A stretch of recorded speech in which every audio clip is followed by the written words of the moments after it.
I might have known the answers, but I needed them to be the smartest person in the room, which is ultimately what I'm talking about here, is that you need the people that are on your team to be the smartest people in the room, even though you already know the answers.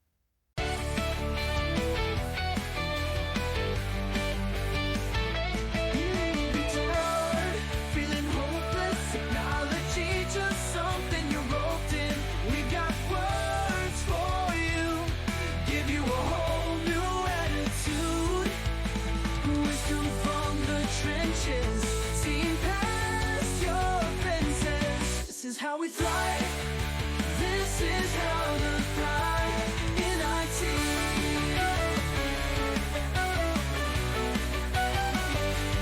In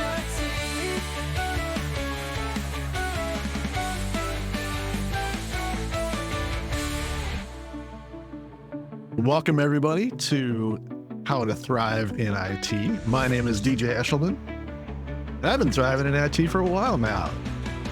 So I thought I'd invite you to do the same with me. Today, we're going to be talking about leadership. A lot of things have been coming up in my life lately, and I've realized that I've not been alone in certain things. And so that's a little bit of a preview for what's to come. But I'm hearing from a lot of folks out there that they are feeling very isolated, very much alone in IT when they're told to lead a team. And so I wanted to address some things with that today. I wanted to give you a little bit of background first. I want to highlight something that happened after, almost 12, 13 years into my IT career, as I was asked to take on a leadership role within a team. And so it was not only leading the team, but there was also some mentoring and that sort of thing involved. I was working with Citrix Consulting at the time, and they asked if I'd be willing to lead teams with their newer junior consultants that are just coming out of new hire training. The idea is that spending some time with me and being with projects and having that practical field application, they'd be able to advance. And I'm proud to say that a lot of folks that were in that program were able to advance and do great things within the Citrix Consulting organization. So have gone on to be in sales, and one or two that were actually on my initial teams have now gone on to leadership positions within Citrix. And so I have a little bit of a point of pride with that, but it didn't start that way. Not even close. In fact, to starting that way, it was actually pretty rough. So to give a little bit of a why there, I very much was a solo guy. I was always the Citrix guy.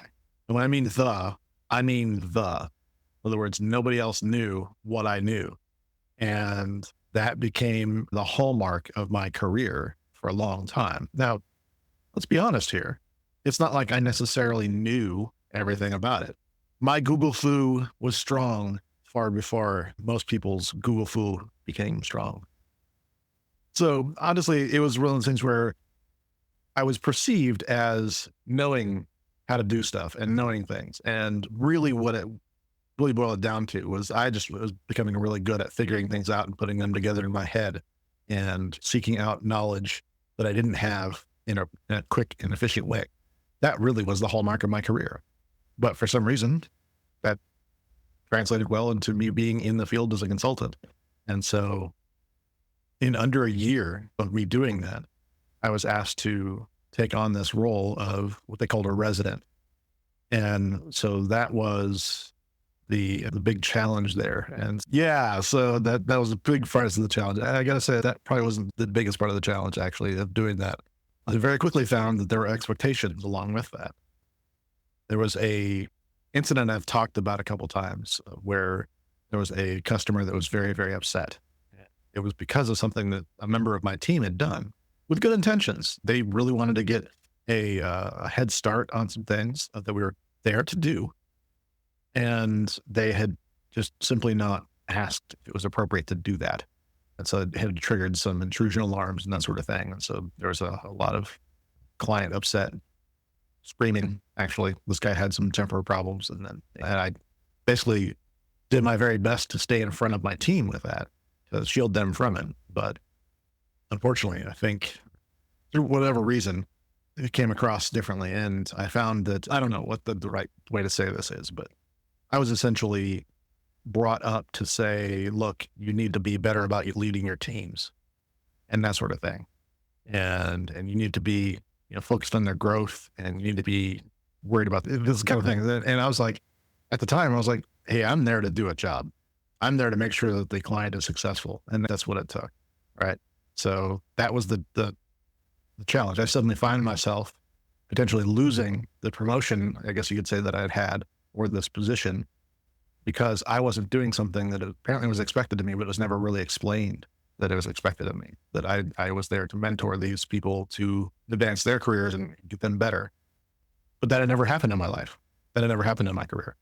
So that was a big, big part of the challenge. What I found was that I had made a critical error in not understanding something that was expected of me.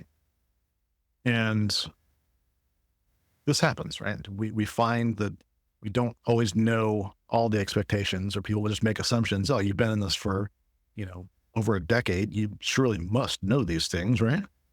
Even though my experiences and the reason that I was perceived as the technical juggernaut that I was had nothing to do with working with teams, or nothing to do with working in an enterprise like many people had the experience of. And so I had that gap. Now, I want to explain what the gap was, and kind of the title of this episode kind of gives it away. What was the biggest problem I had as a leader? And that was that I thought that it all rested on me. That I thought that other people were just there to observe what I was doing and learn from me. And that was that's what they're being paid to do. Literally had a client at one point that expressed concern about that. It's just like, why am I paying for these other people to be here when it's just you doing all the work? And that was actually my first clue as to what the actual problem was. And the actual problem was that I was the one doing all the work because I didn't trust other people to do the work. I was the one that was responsible. I was the one that had to be knowledgeable, right? Well, here's the lesson. The lesson, it's a twofold lesson, by the way. The first part of the lesson is that how work works is in what I'll talk about here in a minute, called the theory of constraints. It was brought up in the book The Goal by Eliyahu Goldratt. We'll talk about, like I said, we'll talk about that in more detail, trust me. And again, in the Phoenix Project, which is another great book that I highly recommend. But the problem is that you only are able to progress at your constraints. Well, me being the one that's knowledgeable was a constraint, right? We could only do as much work as I could do at that point. And so what I had to learn to do was to appropriately trust and delegate to other members of my team. And the way I eventually came to this, I'm skipping to the end because I don't want this to take forever, but I do want to tell you, just kind of give you some initial advice here, is it came down to communication. At the beginning of each week, I would try to insist that people get there early so we could have some time to sit down with coffee and whatnot and get to know these folks. Because a lot of times I was just getting, it felt like they're just being dumped on me.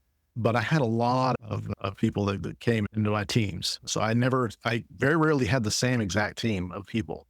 And usually it was two junior consultants that were with me. And so, yeah, I never always had the same ones. And so what I would do, either in an email in advance, is what I eventually got to the point of doing, saying, okay, we're going to do this project. Here's a summary and all those kind of things. But what I want to know from you is, what kind of things do you feel strongest in? What kind of things do you want to develop in? And what is your goal for this particular engagement? What do you want to get out of this? So once I started asking those questions of my team, then I started to get a sense of how I could get them more and more engaged in things. And it wasn't just to do that. The honest truth is, my mindset at the time was not necessarily get other people growing. It's something that I really became excited about very quickly, but initially it really was just survival. Like I said, I was under the impression that my future was at risk. and everything I had built up was now coming to a point of having maybe 90 days to fix. And so I was really focused on making sure that customers were still happy while I learned this mystery. And yeah, it really was about that. So that was a big part of it. The second part of this, I think I developed later on that I wish I would have known at the first place and be able to really truly articulate. And the saying goes that if you are the smartest person in the room, that you're in the wrong room. Sounds odd, I know. If you're hired to do a job, you're hired to do a job, right? Well, the problem is sometimes you are the smartest person in the room, but your orientation needs to be that you're not. So even though I knew the answers and could back people up, what I had to learn was to let others participate. This is still hard for me. To this day, it's very hard to, it's one of the things that I struggle with the most. There's a person that wrote a book on coaching called The Coaching Habit, actually. And one of the, I'm going to mess this up, but one of the things he talks about is the advice monster. And basically, it's like, don't be the advice monster. And that's me. I am the person that just wants to just step in and fix things. I'm that much of an engineer, at heart, that I want to step in and fix the problem. Let's go, let's go, let's go. Well, the problem with that is that sometimes other people need to be the ones to do that and fix the problem. This is what I love about the Phoenix Project, by the way, is that the discovery that was made is that you had the character called Brent. And Brent was this person that was always doing everything and being the go-to guy for everything. And so nobody else ever learned. Nobody else was ever challenged to learn, which is kind of one of those keys there. Like I often say that you won't rise to the occasion. You only rise to your level of preparedness. And so if you are not being challenged to get to a new level, then you're always going to stay where you're at. And anything else beyond that is going to be a crisis. And so if you aren't regularly being appropriately challenged with new things, then even if somebody else already knows the answer. And so I had to face a true dilemma of being slowed down heavily. And how do I purposely allow myself to slow down? And this is the big challenge that was put forward in a book that I read later that has been transformative to me, in fact, and is forming my current book project. So Eliyahu Goldratt's The Goal is today's resource of the week. Live IT brings the heat, something new every week. Get ready to click and see something awesome for you and me. Resource of the week. Oh yeah, resource of the week. What will it be this week? Get ready to take a peek. I chose this, even though it is something where it's like I'm giving you links that are affiliate links, which full disclosure here means that I am compensated whenever you use these links. Take a peek. But the idea here is that I want you to consume these. And so if you choose not to use my affiliate links and you just choose these on your own and get these on your own, I will not be offended in any way. I'm not keeping track. It's fine. So the idea with The Goal is a fictional story. Actually, it's a novel, and it's about a guy named Alex. And Alex is a plant manager that is being threatened with his job. Sound familiar? And the thing that happens here too is that, like any good story, there's like an enemy or a challenge that needs to be solved, and they're just losing money left and right, and they can't figure out why. There's always a crisis, and there's always things keeping him up, and his marriage is falling apart because he's always at work trying to fix problems. And so he meets someone, or actually reintroduces himself to someone that is kind of the author injecting himself into the story in a character called Jonah. And so Jonah becomes the guide for Alex to learn how work works. And so I'm not going to give away everything about this, but I will say that this book transformed the way manufacturing works. It has been that much of an impact. And so I very much recommend that you get this. And it's because it's a novel, it's actually really easy to go through. But what I'm going to do is encourage you to get this. And then in a few weeks, we're going to talk about the implications of this as for AI. And so I really do want everybody to read this, and we're going to be diving in to a lot of this story. But one of the things about this book that's really most important is the theory of constraints. And they realized that their automation, their robots basically, represented a constraint.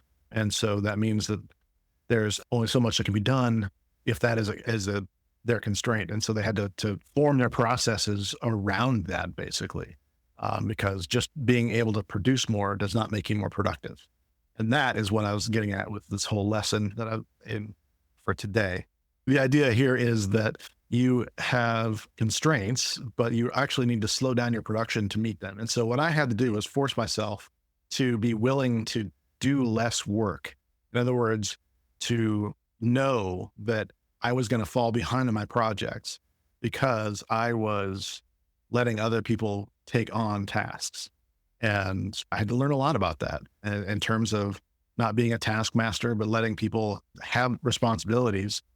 And then learning the hard way, like I was saying earlier in the episode, of having these things where it's just like, yeah, they can have responsibilities, but you need to teach them and equip them for that. So in terms of being the smartest one in the room, I might have known the answers, but I needed them to be the smartest person in the room, which is ultimately what I'm talking about here. It is that you need the people that are on your team to be the smartest people in the room, even though you already know the answers. That's mind blowing for a few of you out there. And there's a few of you out there that are probably saying to yourself right now, well, that may mean that I don't have a job. Take a deep breath and realize that you're more valuable if you can do this. You are more valuable to a company. You're more valuable to your team. You're more valuable to everything about a project if you can be that person that is letting someone else be the smartest person in the room. So what are the results of all this? What ended up happening? And this is the good news, is that I actually took some time away from Citrix Consulting after all this. I got through a big portion of it, and then I took some time away just to do that. But before that, what ended up happening was I said, look, I need some resources here. I can't do this on my own. And ultimately, what that looks like is I had to say, I need to not be the team lead. I need to be the person that's under another team lead that knows what they're doing, so I can discuss with them how to do that. So let them lead a project so I can learn the constraints. And so much like in the goal, they go around each process and figure out what's going on with each and how they all work together to make work actually happen. And so instead of focusing on individuals, they focus on the entire workflow. And like I said, I'm not going to give it away. There's a lot here. We're going to dive into this, trust me. But the idea here was that I needed to not be the smartest person in the room for a little while and do that in that kind of way as well, I guess you could say. And so the lessons learned from that set me up for success later and made my processes better and better and better as I went on. And so as I was taking this break, this hiatus from consulting work, being at home with my wife for a change, I did some other work and realized in watching things from a from a corporate standpoint, just how this all worked together in the long run instead of just weeks at a time like I had been doing. And one of the things that came to me was that I needed a mission. I needed a mission statement. And that's where Leave the World Better than You Found It actually came up for me, was during that time of figuring out that was my life mission. And so that really was it. So ultimately, what ended up happening with that was I took that mindset into every single week. How can I leave the people that are with me better than I found them? And the relationships that came out of that, the financial success that came out of that, and just everything else that's been in my life has been a result of that. And so that's why I actually have done the things that I've done, especially in the last few years. But I am going to say that I'll go ahead and announce this now, that I have decided to pivot into doing this, what I was doing for these groups, to be more of an outreach. I guess outreach probably is the wrong word, more of a resource for multiple different companies at the same time, multiple peoples at the same time. And so in 2025, I am officially launching a coaching program that will be for those individuals that are kind of newer to leadership or that just have been put in these roles and they're feeling overwhelmed. What I want you to know is you're not alone. What I want you to know is that you don't have to go through this and figure it out on your own. Just like I asked for help, you can ask for help. You can get this help. You can have these resources. And so what this is going to look like initially is a 6-month kind of cohort of people. And so there'll be people that are all gathered together, and I'll be coaching them individually and as a group. And we'll be going through 6 basically modules through those 6 months. And we'll be figuring out together what kind of things are needed for you, but also some learning that's in the case here. So it's coaching and training at the same time, really. But the idea here is to get past these blocks that you have. But the key here is that you're not alone. And I know this because I've been talking to so many of you that are facing the same challenges where you've been in technology for a while now, and you're put into positions of having to lead teams. You're a quote unquote senior person. And now you are faced with these challenges. It's a thing, right? It truly is an issue that needs to be dealt with. And so if you don't deal with it, then, hey, you know what? You're never really going to get past where you are. And unfortunately, I don't mean to be scare tacticy here or whatever, but the unfortunate reality is that those that have challenges of being able to succeed in leadership sometimes will be let go as a restraint that's not been properly addressed. And others will be brought up to do that. And once you've been in a leadership role, it is really, really, really, really difficult to go down to something else. And so I hate to say this way, but the honest reality is if you don't learn how to be a good leader and you don't know how to be successful in that, then there's no way forward and there's definitely no way backwards. So you know what that means, right? That means stagnation. And I don't want to see that for you. So that is why I'm offering this coaching. If you want to learn more about that, there'll be a link in the description there or in the comments section where you can actually schedule a time with me. The idea here is that just spend a half hour with me, let me know what your challenges are and that sort of thing. And I'll determine if you seem like a good fit. And then we'll go from there is the way that works. And so it's a way you can just schedule time on my calendar, just find a time that works for you and works for me at the same time. Beauty of automation and our modern life. It's not hard to find a way to connect. And so I'm encouraging you, if you're feeling like you are either a newer team lead or you've been doing it for a while now and you just don't feel that you're moving forward or you don't feel like you're successful at it, engage me with that. And we'll see if this coaching program is the right fit for you. And yeah, so that's the big announcement for today. But yeah, so I do encourage you today, like I said, to get the goal. And I would get it on audio. Honestly, on Audible is one of the best ways to do this because the edition that they have there is dramatized. And so you'll have like music, you'll have different voices. You can even hear kind of an echoey part for Alex's thoughts. And so it's narrated by him, basically. And so it's really cool. Honestly, the goal is just a transformative book. Not terribly long to listen to, but it has a huge impact. And so I hope that will impact you as well. And as far as leadership goes, huge. And really even understanding how just work works in general, whether you're in IT or not, it doesn't matter. The goal is huge for that. And so I want to encourage that. Also, as we close up today, I wanted to give thanks to our seasonal sponsor, which, okay, it's me. As we go along here, we'll have other sponsors that are involved.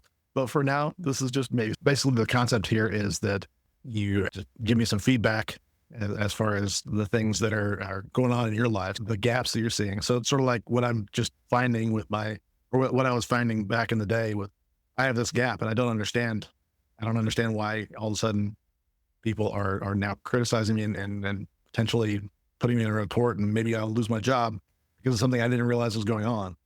So if you have challenges like that in your life, go ahead and tell me a little bit about that. And so it's just a little form that you can do anonymously if you like, or whatever. And that's that's out there, and you can give me some feedback on that. What kind of challenges are you having right now? And so I'm able to do that. And as a reward for that, my goal is to get you resources in that regards, not only for this podcast and episodes of that nature. Like I said, I'm responding to a lot of feedback that I've been hearing about people that are in this and in this position that like I was 10 years ago. And so I'm responding to that. And so this is a way for you to help me understand the challenges that you have. So the question that'll be asked of you is, what is your biggest challenge right now? And so if you have roadblocks, if you have things that are tripping you up, not necessarily from the technology standpoint, although that is your biggest thing, you think that's your biggest challenge, go ahead and put it down. But I'm wanting you to think more in terms of what's holding you back in your career in technology. And those are the kind of things that I can make some content to help you with and help others with in so doing. And the reward for that, I'm going to give you a copy of my book. All you have to do is just name your own price. Whatever you think is fair, cover the shipping, it's yours. And cover the printing, shipping, whatever. I'm not going to make any profit on it. It's yours for the taking. So Just Do This is a book that really focuses in on these lessons that I learned the hard way. And I don't want you to have to learn the hard way. So that's why these resources were here. And so sign up for the book. Name your own price. It's fine. I'll be okay. Don't worry about it. As long as you cover the printing and the shipping, whatever it costs. I mean, I know that the hardcover costs like $48 on Amazon. You want to give me $48 to say thank you for this episode? Hey, I'm not going to complain about that. But honestly, whatever's fair, whatever works for you, that's good for me. So just answer one question about what challenges you're facing, and have access to that ability to get that at whatever price you like. You want to buy it for your whole entire team? Let me know. I have a special link for that, so you don't have to go through this process every now and over again. There's a way to do a quantity, but that requires a different link. So if that's something you want, just let me know and we can make that arrangement. Excellent. Well, hey, you know what? I wanted to say thank you again for joining us. It's a new experience, right? We're pretty early on in the process, so we're learning lots of things. And I do encourage you to, like I said, to reach out, have a call with me, and let me know just your thoughts in general. It's all good. So remember, if you're the smartest person in the room, you're in the wrong room. That's the big lesson for today. Hope that's helpful to you, and we'll see you next time. Thought I had the answers in my file, but these folks leave me thinking a while. Everybody's talking binary so clear, debugging whispers that I ain't meant to hear. Got my head in the clouds, servers on the ground. In this maze of data, I feel so bound. Don't just survive IT, you got to thrive IT. In the wrong room, if you think you know, got to grow where the smart ones go. They speak in keyboards, dancing code, connecting circuits on this heavy load. Thought I owned the language of the byte, but their knowledge keeps me up at night. Took a journey to the next big thing, learn a lesson even kings can sing. Found a place where my mind can soar, a room with folks who make me learn more.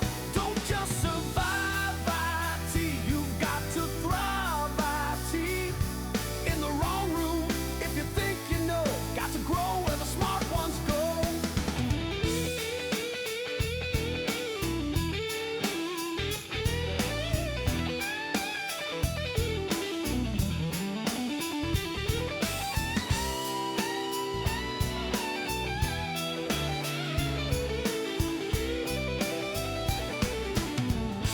Don't just survive IT, you've got to thrive IT.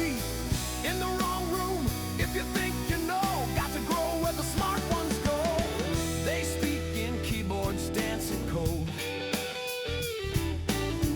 connecting circuits on this heavy load. Thought I owned the language of the byte, but their knowledge keeps me up at night. In the wrong room, if you think